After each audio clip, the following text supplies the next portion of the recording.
khulunywa khona izwi njalo uma ngiye enkonzweni ngiye ngibuye kube ngazathi angaze ngiye njalo uma ngiya ngibuye ngathi akaze ngiye enkonzweni apha ngithi ngize ngingene emkhosini ngikhuleke ngicele kuNkulunkulu. uNkulunkulu wangisiza ke bazalwane wakwenza ke ngayithola sengila ngaleyo ndlela ngithi uJesu Kristu inkosi. Ngiyambonga uNkulunkulu ngokukholwa kwami kwaya kwaqina kunaqala lokho engakade ngicabanga ukuthi ngiyakwazi ngicabanga ukuthi kuyikho uNkulunkulu wakunezezela ngahamba phambi kaNkulunkulu. Ngiyambonga uNkulunkulu insuku zonke zokuphila kwami unyaka uqalwa uzuzophela kukho konke kwenzeke endleleni ngizwa ngathi amandla yaphela ngikhuleke kuNkulunkulu.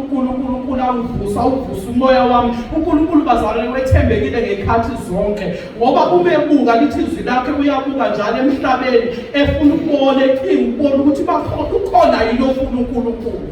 uma umfuna uNkulunkulu ngenhliziyo yakho yonke uyasondela eze kuwe ngoba uhleze ebhekile ukuthi ukhona yini omfunayo. uma umfuna ebeseyeza sobazalwane nje ngizophakamisa udumo ukuthi ngiyambonga uNkulunkulu. Baningi abebecabanga ukuthi kuyoze kube lesi sikhathi kodwa sinabafikanga kodwa uNkulunkulu besathanda ngiphinde ngiyaphinda. Okunye ke bazalwane engizobonga ngakho engangishiyo uNkulunkulu ukuthi ngizobonga kukho ngizophakamisa amandla akhe.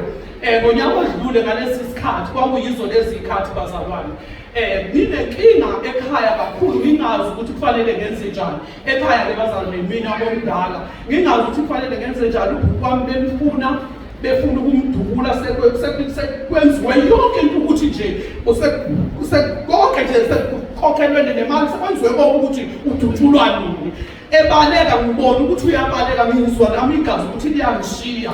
Ngimbona efika ekhaya ethi mefika ethatha izinto ethi ngicela ukuphona iphosela ithathulo zami aphosa ithathulo emotweni ashintshe imoto abaleka ahambe ngenye efike ngenye ubona enye nje wazi wathi yena le ngithi uyithathe manje le moto ethi ngiyithenge endleleni le ngizokuye ngabe ngiyawuthenga imoto ithengwa manje imoto kuzo ethi hey kushubile ahambe. So ngisho ngathi uNkulunkulu uyoshaya lesikhathi ngiyobonga uNkulunkulu ngikunikeze udumo. Uthe izolo mangabe efika ngithi ngiyambuka ngithi hey kufanele ngiyombonga uNkulunkulu ngikunikeze udumo ngoba ngami lokhu ngikhuleka ngangeke ngaze ngasho ngatshela nanangu uza kwethu esisebenza naye emsebenzini ngamxoxela ngathi hey mntakwethu angikhulekise kunzima la ngaphandle konakele bekufuna left and right hands phezulu kodwa uNkulunkulu wawenza umusa ngikhuleka sikhuleke naye ngithi awukhulekise manje bengabe ngenza iphutha lokuthi uNkulunkulu ngingeze uzombonga ukuthi kwahamba